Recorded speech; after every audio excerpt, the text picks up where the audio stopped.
یہاں حاشیہ نمبر 3 دیکھیں، وَبَثَّ فِيهِمَا مِن كُلِّ دَابَّةٍ، جس کو شاعر نے کہا کہ فرقا اور نشر بھی، کہ اس نے اس زمین میں بھی پانی کے ذریعے ہر جاندار کو پھیلا دیا اور جدا جدا کر دیا۔ نشر بھی، شاعر نے اپنے اس قول سے اس طرف اشارہ کیا ہے کہ جو بسا ہے یہ احیاء پر معطوف ہے۔ اس پر پیچھے نا فاحیا، تو اس نے اس کے ذریعے زمین کو زندہ کیا اور اس نے پھیلایا اس کے ذریعے، تو بسا کا عطف احیاء پہ ہے۔ کس پہ ہے؟ کس پہ ہے؟ اور پھر وہ ہوگا عائد کی تقدیر پر۔ کس کی؟ عائد کی تقدیر پر، کہ اب اللہ پاک کی طرف ہی بھی زمین لوٹے گی۔ کس کی طرف؟ احیاء بالارض و بسا، تو احیاء میں بھی ضمیر اللہ عز و جل کی طرف لوٹتی ہے اور بسا میں بھی اللہ عز و جل کی طرف لوٹتی ہے۔ اور نمبر 4 دیکھیں، بالخصب، یعنی لأنہم ینمون بالخصب، یعنی سبزے کے ذریعے جو زمین سے پیدا ہوتا ہے انہیں بڑھاتا ہے، انہیں تو اور ان سے وہ جانور بڑھتے ہیں، نشوونما ہوتی ہے۔ خصب بالکسب فراخی سال، فراخی یعنی جو جس سال میں خوشحالی ہوتی ہے، سبزہ ہوتا ہے، تو اسے کہتے ہیں بالخصب، اسے بالخصب کہتے ہیں۔ یہاں شاعر نے کہا کہ بین السماء والارض، اللہ جل وعلا نے فرمایا کہ وہ اللہ کے حکم کے تابع ہیں زمین و آسمان میں۔ زمین و کس کے؟ اللہ کے حکم کے، ہواؤں کا بدلنا، پھر آگے مسخری، یعنی وہ جو ہے آسمان بادل اللہ کے حکم کے تابع ہیں زمین و آسمان کے درمیان، بلا علاقہ، کیا بولا؟ بلا کسی علاقے کے، بلا کسی تعلق کے، بلا وہ کیا ہے؟ وہ اللہ کے حکم کے تابع ہیں۔ تو ادھر حاشیے میں کہتے ہیں بلا علاقہ تین متعلقم بس مسخری، کس سے؟ عین کے کسرہ کے ساتھ، اوپر ہے مسخری، کیا ہے؟ مسخری، تو مسخرون اس میں فاعل بن جائے گا، کیا بن جائے گا؟ اس میں فاعل، تو بال مسخری وہی بکسر العین، وہ عین کے کسرہ کے ساتھ، فی المحسوسات، وہ محسوسات میں ہے، کس میں ہے؟ محسوسات میں، جو چیزیں محسوس کی جاتی ہیں، دیکھی جاتی ہیں، ان میں، جیسا کہ علاقہ، یعنی یہ تعلق کس میں؟ محسوسات میں۔ دیکھو نا تعلق ہوتا ہے، آپ کو نظر ہے، اس کا تعلق اس سے، اس کا تعلق دیکھا جاتا ہے، نظر آتا ہے، تو محسوسات میں علاقہ ہوتا ہے۔ جیسے کہ آپ دیکھو علاقۃ السیف، تلوار کا علاقہ، تلوار کا، اور کوڑے کا، اور کوڑے کا، ونحوہما، اور ان جیسوں کا، ان تعلق ہوتا ہے، کیا ہوتا ہے؟ اور اگر بالفتح بڑھا جائے، بال تو معانی میں علاقہ ہوتا ہے، کس میں؟ یعنی بال کسرہ بڑھا جائے بالمسخری، تو پھر ان کا محسوسات میں کوئی تعلق نہیں، محسوسات میں جیسے تلوار، وہ کوڑا وغیرہ، اور فتح کے ساتھ معانی میں، پھر یہ معانی میں ان کا کوئی تعلق نہیں، بلا تعلق۔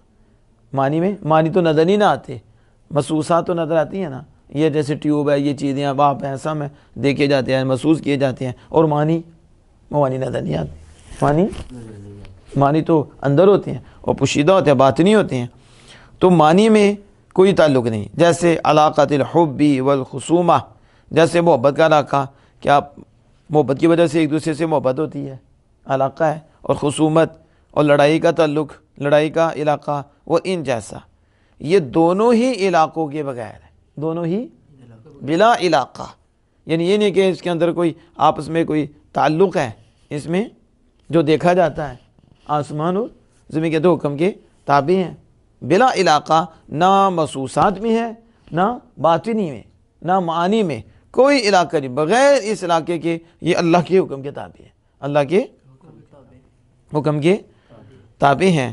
سرا میں یہ بھی ہے کہ علاقہ بالکسری علاقہ و کمان و تازیانہ، وہ ایسے ہی ہے جیسے کمان ہوتی ہے اور تازیانہ ہوتا ہے چھڑی، آپ جدھر بھی اس کو چاہیں وہ چلے گی، ٹھیک ہے، بغیر کسی تعلق کے آپ کے حکم کے تابع ہے، آپ کے تابع ہے۔ اور مصر اور علاقہ بالفتح، اور علاقہ بالفتح کا مطلب ہے کہ لڑائی کا معلق ہونا اور دوستی کا معلق ہونا، تو اس میں دوستی اور لڑائی کا تعلق ہوگا، کس کا؟ لڑائی کا تعلق ہوگا، تو اس کے بغیر ہی یہ کیا ہے؟ اس کے بغیر ہی وہ اللہ کے حکم کے تابع ہیں، اللہ کے لآیات، ضرور یہ نشانیاں ہیں، ضرور یعنی دلالات علی وحدانیتہ تعالی، یہ اللہ تعالیٰ کی وحدانیت پر دلالات ہیں، دلالت کرنے والی ہیں، لقوم یعقلون، عقل والوں کے لیے، یعنی غور و فکر کرنے والوں کے لیے۔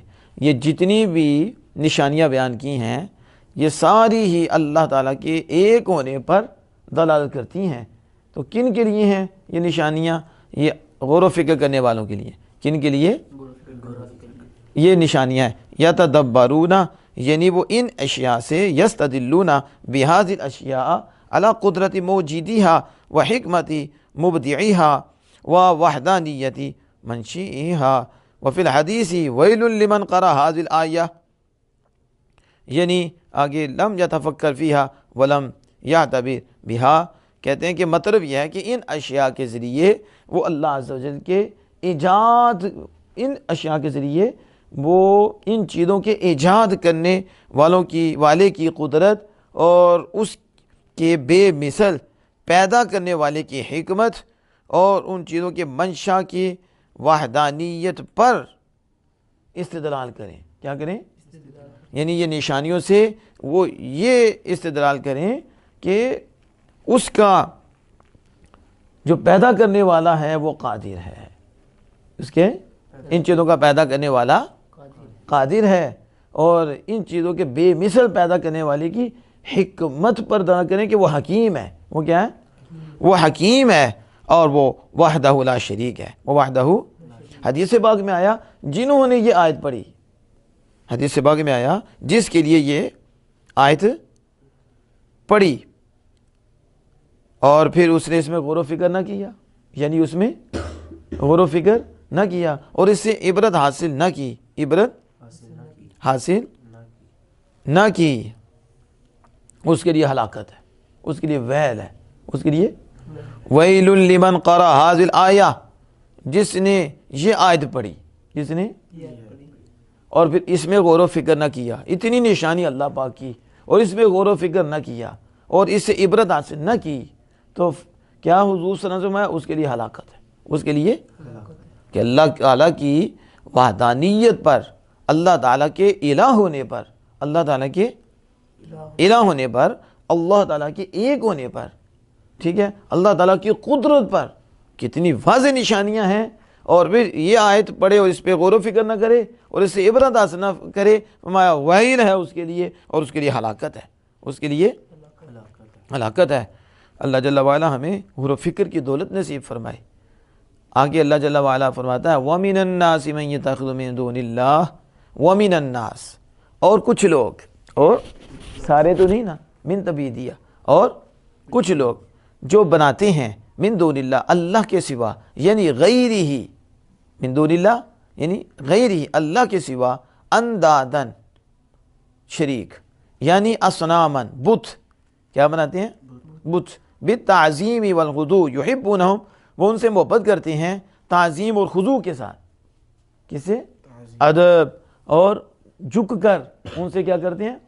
محبت کرتے ہیں، کحب اللہ، ایسے جیسے اللہ سے محبت کرنا، اللہ سے محبت کرنے کی طرح، اللہ سے ای یعنی کحبہم لہو، جیسے ان کی اللہ سے محبت ہے کافروں کی، ایسے ہی وہ بتوں سے بھی اور کیا کرتے ہیں؟ محبت کرتے ہیں۔ والذین آمنوا اشد حبا للہ، اور وہ جو ایمان لائے وہ تو اللہ سے زیادہ محبت کرتے ہیں، وہ اللہ سے، یعنی من حبہم، جو کافر محبت کرتے ہیں ان کی محبت سے، کافر جو للانداد، جو اللہ کے شریکوں سے محبت کرتے ہیں اور جو انہوں نے خود نعوذ باللہ بت بنائے ہیں، جو ان سے محبت کرتے ہیں، مومن ان سے بڑھ کر اللہ سے محبت کرتے ہیں، ان سے کیوں؟ لِأَنَّهُمْ لَا يَدْرُونَ عَنْهُ، اس لیے کہ وہ جو ہیں اس سے پھر جاتے ہیں، بحال ما لا یادر عنہ بحال، مومن تو وہ ہیں جو کسی حال میں بھی اللہ سے پھرتے نہیں ہیں، کسی حال میں بھی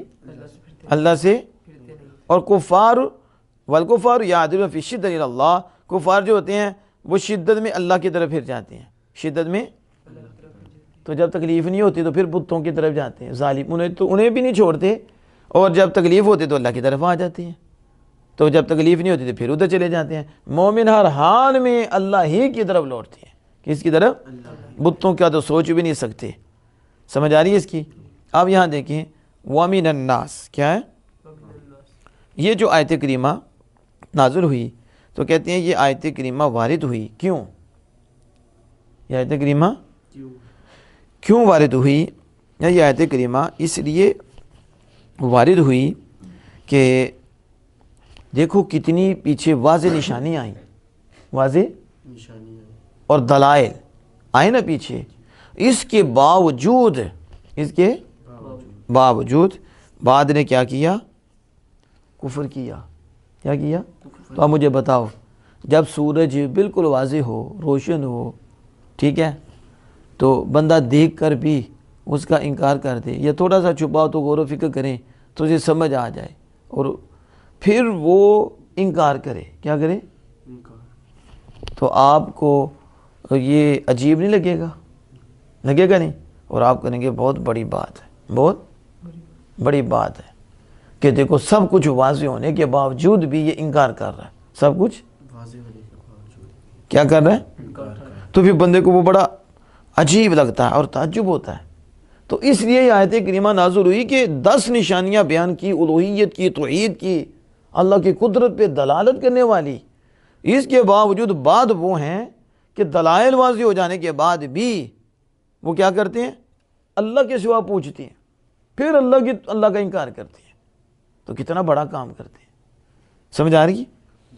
تو کہاں اللہ عز و جل فرماتا ہے کافروں پہ تعجب کرو، کافروں پہ، یعنی ان بعد وہ جو بندوں میں سے بعد نے کفر کیا، بندوں میں سے میری توحید پر دلائل کے واضح ہو جانے کے بعد جن بعد نے کفر کیا ہے ان پہ تعجب کرو. ان پہ دیکھو کتنے عجیب لوگ ہیں، کتنے اور کتنے غریب لوگ ہیں، کتنے غریب لوگ ہیں کہ اللہ کی وحدانیت پر دلائل واضح ہو چکے کہ یہ دیکھو غور و فکر کرو، ڈوبو تو غور و فکر کرنے کے بعد تم گردن چکا دو، لیکن پھر بھی گردن نہیں چکاتے، پھر بھی کیا کرتے ہیں؟ انکار. کہا ان کے انکار پر تعجب کرو، ان کے، تو پھر ان کے انکار پر بھی کیا ہے؟ تعجب ہے. وہ غریب ہیں، وہ کیا ہیں؟ غریب ہیں اور دل کے پلید ہیں. اللہ جل وعلا ان کے شر سے بھی بچائے. آگے فرمایا کہ ایسے وہ بتوں سے محبت کرتے ہیں تعظیم اور خضوع کے ساتھ، عاجزی، خضوع اور ادب کے ساتھ، جیسے اللہ سے محبت کرنا، جیسے اللہ سے محبت کرتے ہیں. شاعر نے فرمایا کہ حبہم لہم، جیسے ان کی اللہ سے محبت ہے، جیسے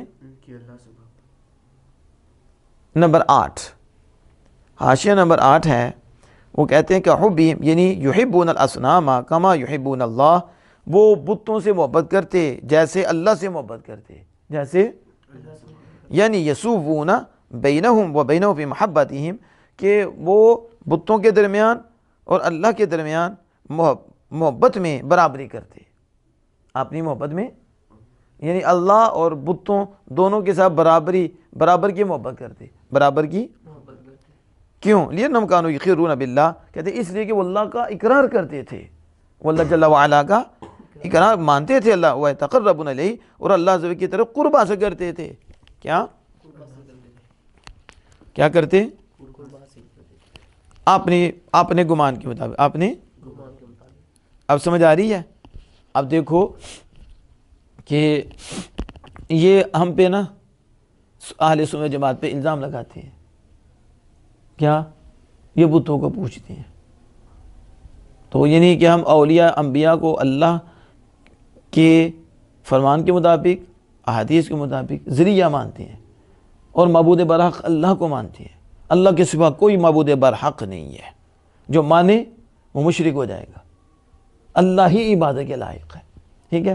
اب یہ جو کافر ہیں جو انکار کرتے ہیں، یہ بتوں کو پوجتے ہیں اور کہتے ہیں کہ بت اللہ سے محبت کرتے ہیں، تو کحب اللہ، اللہ سے محبت کرتے ہیں اور بتوں سے ایسے کرتے ہیں جیسے اللہ سے محبت کرتے ہیں. یعنی اللہ سے بھی محبت کرتے ہیں اور بتوں سے بھی محبت کرتے ہیں. تو کہتے ہیں وہ تو اللہ کا اقرار کرتے تھے، اللہ کا، لیکن اللہ کا اقرار کرنے کے باوجود وہ بتوں کو بھی پوجتے تھے، بتوں کو بھی، انہیں بھی معبود مانتے تھے اور اللہ کو بھی مانتے تھے. یہ کیسا ماننا ہے؟ اور کہتے تھے کہ یہ جو بتوں کو ہم مانتے ہیں نا، بتوں کو، ان کے ذریعے ہمیں اللہ کا قرب ملتا ہے، لیکن انہیں بھی معبود مانتے تھے. یہ ہے شرک. یہ کیا ہے؟ اور ہم اہل سنت و جماعت انہیں معبود نعوذ باللہ سوچ بھی نہیں سکتے کہ نبی ولیوں کو معبود مانے. ہم صرف کہتے ہیں یہ اللہ کی بارگاہ تک وسیلہ ہیں، اللہ کی وسیلہ ہیں. اب سمجھ آ گئی؟ تو جو معبود مانے وہ مشرک ہوگا. تو ان ظالموں نے ہم پہ فتویٰ لگا دیا کہ یہ بھی ان کو معبود مانتے ہیں، نبی ولیوں کو، ان کی پوجا کرتے ہیں. کتنا بڑا جرم ہے. اور یہاں کیا ہے کہ حاشیہ میں کہہ رہے ہیں کہ وہ اللہ سے بھی محبت کرتے ہیں، ان سے محبت برابر کرتے اور اللہ کا اقرار کرتے، اور وہ کہ ان کے ذریعے وہ قرب حاصل کرتے ہیں، اس کا وہ قرب حاصل کرتے ہیں، لیکن یہ قبول نہیں ہوگا کیونکہ وہ اللہ کا شریک ٹھہراتے ہیں، اللہ کا اور نعوذ باللہ معبود مانتے ہیں. اب سمجھ آ رہی ہے آپ کو اس کی؟ اور بعد نے کہا یحبون کحب المؤمنین اللہ، بعد نے کہا کہ وہ بتوں سے محبت کرتے تھے ایسے جیسے مومن اللہ سے محبت کرتے ہیں. مومن، یہ بعد نے کہا ہے، لیکن وہ جو ہے بعد کا قول نہیں ہے. اور مومن ان سے بڑھ کر اللہ سے محبت کرتے ہیں. پھر اس کی وضاحت آگے آتی ہے.